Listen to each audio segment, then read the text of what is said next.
Is it possible to change someone's IQ, their athletic performance, or even their loyalty, just by thinking differently about them? I bet you think people are just fixed entities. You believe your boss is mean, your partner is lazy, or your friend is unreliable because that's just who they are.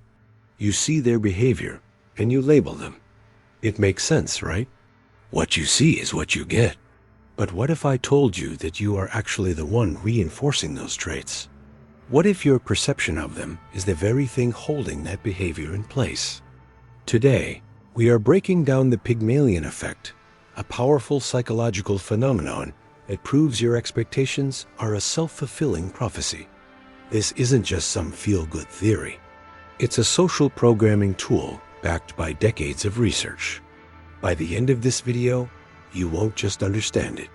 You'll have a practical guide on how to reprogram the behavior of everyone in your inner circle, from your team at work to your family at home. You'll learn how to get the best out of people, not by trying to change them, but by changing how you see them. Stick around, because this is the code that runs our social world. Let's start with a classic mind-bending study from Harvard. It's 1968, and a team of researchers, led by Robert Rosenthal and Lenore Jacobson, walk into an elementary school. They give all the students an IQ test. Then, they pull the teachers aside and tell them something fascinating. They say, based on this test, we've identified a handful of students who are academic bloomers. These specific kids are poised for incredible intellectual growth this year. Expect them to flourish. The teachers look at the list, nodding, ready to witness this bloom. The catch? The list of bloomers was completely random. The students on it had no special intellectual gift. They were just average kids, chosen by a roll of the dice. The researchers left, and the school year unfolded. At the end of the year, they returned and administered the same IQ test to all the students again. The results were staggering.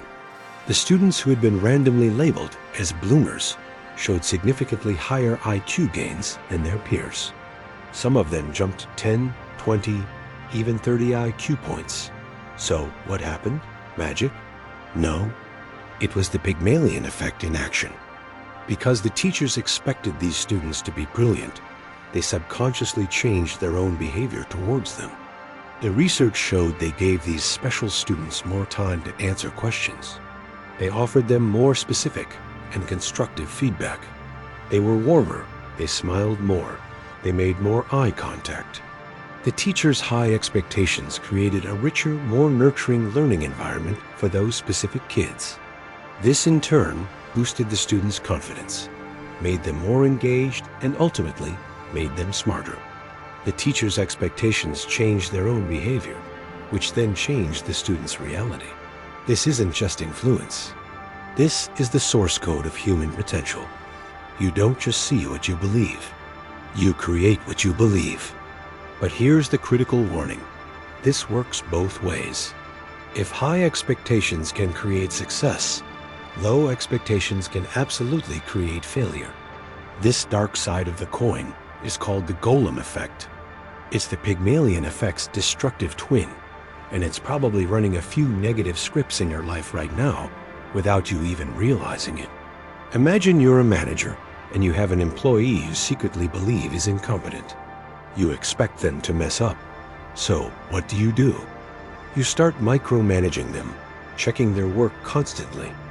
You use a sharper, more critical tone when you speak to them. You give them less responsibility, assuming they can't handle it. You scan their reports looking for flaws, and when you find one, you think, see, I knew it. The employee feels this pressure. They sense your lack of trust. Their confidence plummets. They start second-guessing themselves. They become anxious, and eventually, paralyzed by the fear of making a mistake, they make one. And you, the manager, sit back and feel validated. You tell yourself, I was right about them all along. But you weren't right. You were the architect of their failure. You created the very outcome you expected. This happens in all our relationships. If you expect your partner to be unsupportive, you might stop sharing your dreams with them. Then, when they seem distant, you see it as proof of their lack of support, not realizing you are the one who shut them out. If you expect a friend to be flaky, you might stop inviting them to important events. When they eventually drift away, you blame their unreliability, not your own preemptive exclusion. The Golem Effect is a self-fulfilling prophecy of negativity. You're not a passive observer of people's flaws. You are often an active participant in creating them. The good news is, once you see this pattern, you can break it. So, how do we use this knowledge to become architects of success instead of prophets of failure? This is where we move from theory to practice. Most people walk through life as reactors. They are thermometers. They enter a room and simply reflect the temperature of the social environment. If people are negative, they become negative. If people are uninspired, they feel uninspired. They react to how others treat them, letting external forces dictate their own state and the outcomes they get. Here at Quadman, we don't teach you to be a thermometer. We teach you to be a thermostat. We are programmers. We don't just react to the social environment. We set the temperature of the room. A programmer understands that they are the source. Their expectations, their energy, their beliefs are the input that determines the output they get from others. We don't wait for people to prove themselves to us. We create the conditions for them to become their best selves by expecting it from them from the start. If you're tired of being a victim of other people's energy, and you're ready to start being the one who dictates the frequency, who elevates every interaction, then you're in the right place. We go deep into the psychological software that runs our lives so you can rewrite the code. If that sounds like the upgrade you've been looking for, hit that subscribe button and join the community. We're not just about self-improvement. We're about reality improvement. Now for your mission, should you choose to accept it. Here is the action step to turn this knowledge into a skill. For the next 24 hours, I want you to pick one person in your life you often struggle with. It could be a coworker you find difficult, a family member you clash with, or even your partner during a rough patch. For one full day, your task is to treat them authentically, as if they are already the ideal version of themselves you wish they were. If you see them as lazy, interact with them as if they are the most proactive and energetic person you know. Give them a task that reflects that trust. If you see them as critical, treat them as if they are incredibly supportive and insightful. Ask for their opinion with genuine curiosity. Don't fake it. You have to genuinely hold that new, positive expectation in your mind during your interactions.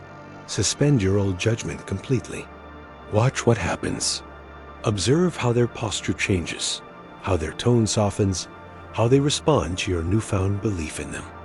Remember the final lesson. You get what you expect. We are all broadcasters, constantly sending out signals of our beliefs about others.